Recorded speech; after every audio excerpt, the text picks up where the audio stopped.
بالآخر اس تاریخ کا اعلان ہو ہی گیا جب ایک مریض صحتیاب ہو کر اپنے وطن واپس آ رہا ہے۔ میاں نواز شریف نے 21 اکتوبر کو وطن واپسی کا اعلان کیا ہے۔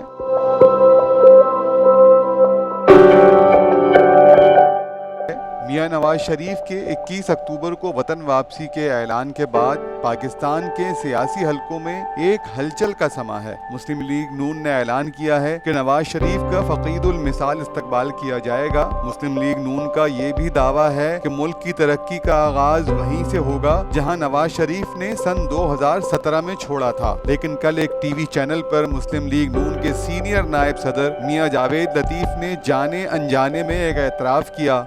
جب اینکر نے ان سے سوال کیا کہ کیا نواز شریف جب آئیں گے تو سیدھے اپنے گھر تشریف لے جائیں گے یا کوئی ریلی جلسے جلوس کا اہتمام کیا جائے گا، جس پر میاں جاوید لطیف نے کیا کہا، سنیے۔ وسیم بادامی صاحب مجھے یہ بتائیں کہ کوئی اپنی مرضی سے سیر سپاٹے پہ تو گئے نہیں تھے کہ جس طرح خاموشی سے گئے تھے خاموشی سے واپس آ جائیں گے، کہ جس طرح خاموشی سے گئے تھے خاموشی سے واپس آ جائیں گے۔ ان کو نکالا گیا تھا، آج وہ واپس آ رہے ہیں تو نکالا بھی ان کو سیاسی بنیاد پہ گیا تھا۔ یعنی جاوید لطیف صاحب نے یہ اعتراف کیا کہ نواز شریف بیماری کے باعث خود نہیں گئے تھے بلکہ بھیجے گئے تھے، مگر اس وقت جو بیانیہ پوری مسلم لیگ نون نے بنایا وہ یہی تھا کہ نواز شریف شدید بیمار ہیں اور ان کا علاج پاکستان میں ممکن نہیں۔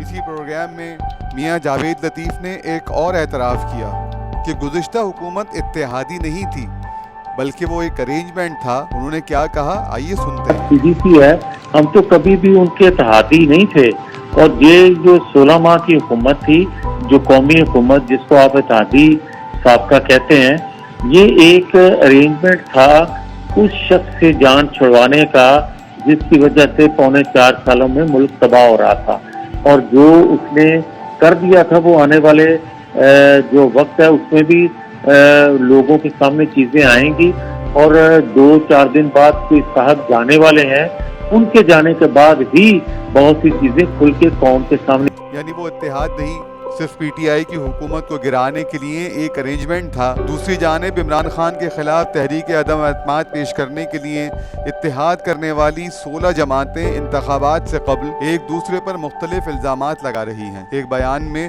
بلاول بھٹو کا کہنا تھا کہ اتحادی الیکشن سے ڈر گئے ہیں، اس لیے الیکشن سے بھاگ رہے ہیں۔ بلاول بھٹو نے اپنے والد آصف علی زرداری کے بیان کی مخالفت کرتے ہوئے کہا تھا کہ گھر کے معاملات میں والد کی باتوں کا پابند ہوں، مگر جہاں تک سیاست، آئین اور پارٹی پالیسی کا تعلق ہے تو میں اپنے کارکنان اور پارٹی کی سینٹرل ایگزیکٹو کمیٹی کے فیصلوں کا پابند ہوں۔ پی ڈی ایم کے سربراہ مولانا فضل الرحمان نے ایک انٹرویو میں کہا کہ میں پارٹیوں کو ان کے ایجنڈے کے تناظر میں دیکھتا ہوں، میری رائے میں پی ٹی آئی پر پابندی لگنی چاہیے۔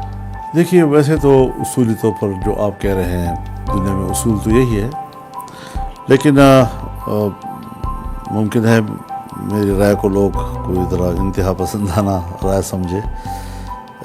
میں پارٹیوں کو اس کے ایجنڈے کے تناظر میں دیکھا کرتا ہوں جی۔ پی ٹی آئی جس ایجنڈے پہ ملک کے اندر انسٹال کی گئی ہے اور جس طرح ان کو یہاں پر، وہ پاکستانی ایجنڈا نہیں ہے جی۔ ایسی پارٹیاں ملک میں نہیں ہونی چاہیے جی۔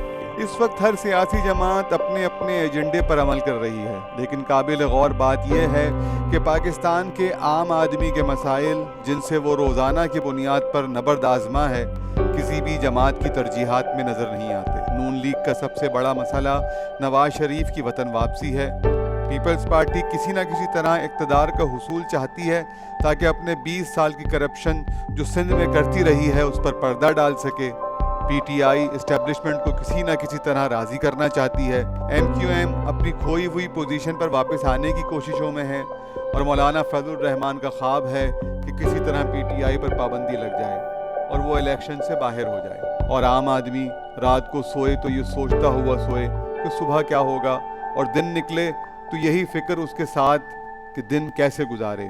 یہ سیاسی جماعتیں اور ان کے حواری یہ کیوں نہیں سوچتے کہ اگر عام آدمی ان کے نعروں میں سے اپنی آواز کھینچ لے تو نہ وہ رہیں گے نہ ان کے نعرے۔ مزید خبروں اور اپڈیٹس کے لیے جڑے رہیے خبر والا کے ساتھ۔